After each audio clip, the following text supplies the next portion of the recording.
Olá, tudo bem? Na aula de hoje, nós vamos aprofundando o tema Teoria Geral das Provas no Processo Penal, apresentar o conceito de serendipidade e discutir a respeito da sua utilidade prática para a solução de casos concretos no processo penal. Você sabe o que é serendipidade? Já ouviu falar de serendipidade subjetiva e serendipidade objetiva de primeiro e segundo grau? Vamos entender primeiro o conceito. Serendipidade é o encontro ocasional, fortuito de algo. Uma determinada diligência está acontecendo para localizar provas de um certo crime e outras provas de outro crime ou provas que incriminam outras pessoas são descobertas. A grande questão que está por detrás da necessidade de se trabalhar com a serendipidade é responder se essas provas ocasionais, descobertas de maneira fortuita, podem ser utilizadas ou não no interesse da investigação. Para melhor compreender, vamos trabalhar com dois exemplos. Imagine uma interceptação telefônica deferida para apurar a ocorrência de crime de tráfico de drogas.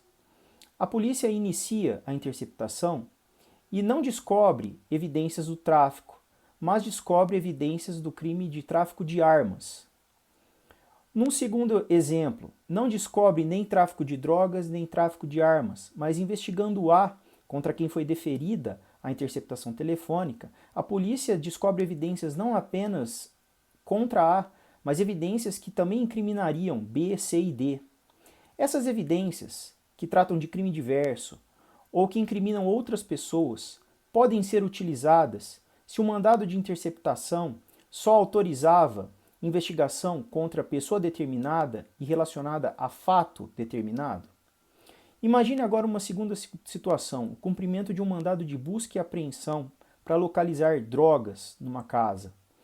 O juiz defere o mandado de busca e apreensão restringindo o direito fundamental à inviolabilidade domiciliar, levando em conta o princípio da proporcionalidade e as circunstâncias fáticas e jurídicas aventadas pela autoridade policial ao requerer essa providência. Chegando na casa, não são encontradas as drogas que ensejaram o mandado. Entretanto, são descobertos objetos receptados, ou armas, ou ainda um cativeiro, enfim, situações que não estão contempladas no mandado. Como vocês viram, os dois exemplos repousam sobre meios de obtenção de prova que estão resguardados por cláusulas de reserva de jurisdição. Há determinados meios de obtenção de prova que potencialmente violam direitos fundamentais e que, portanto, a Constituição e a lei destinam ao juiz a prévia apreciação e a sua autorização para que se dê esse tipo de medida. Pois bem, a serendipidade resolve esses problemas, dizendo que o encontro fortuito ou ocasional decorrente dessas diligências é válido. A serendipidade, portanto, é a descoberta ocasional, fortuita, cabendo agora tratar da serendipidade subjetiva ou objetiva. A serendipidade subjetiva é aquela que permite a descoberta de novos autores, subjetiva porque diz respeito a outras pessoas que acabarão sendo incriminadas por aquela diligência inicialmente deferida. Já a serendipidade objetiva diz respeito à descoberta de outros crimes.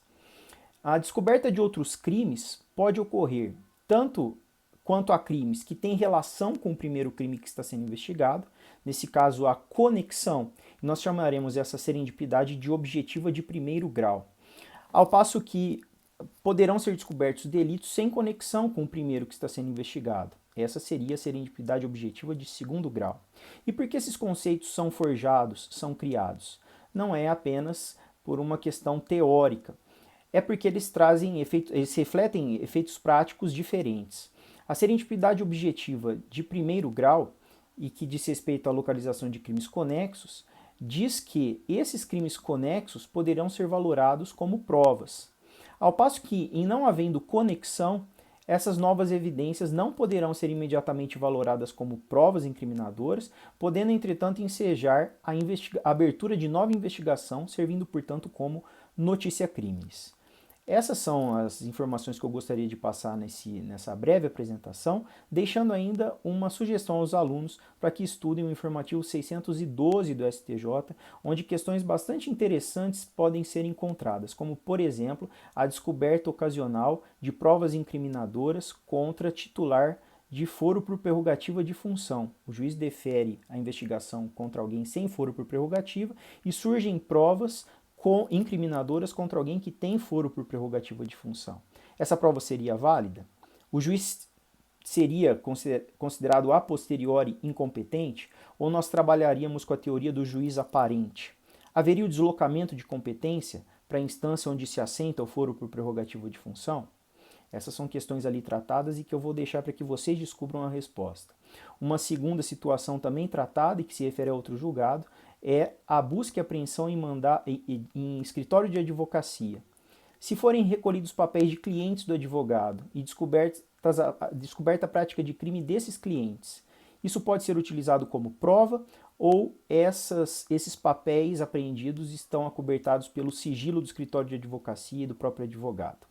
Enfim, esse é o tema da serendipidade, um tema muito importante, costumeiramente cobrado em provas de concurso, exigidas na prova da OAB e que são de domínio muito importante de todos vocês. Eu espero ter sido claro, espero ter ajudado na compreensão desse tema e até a próxima. Até mais.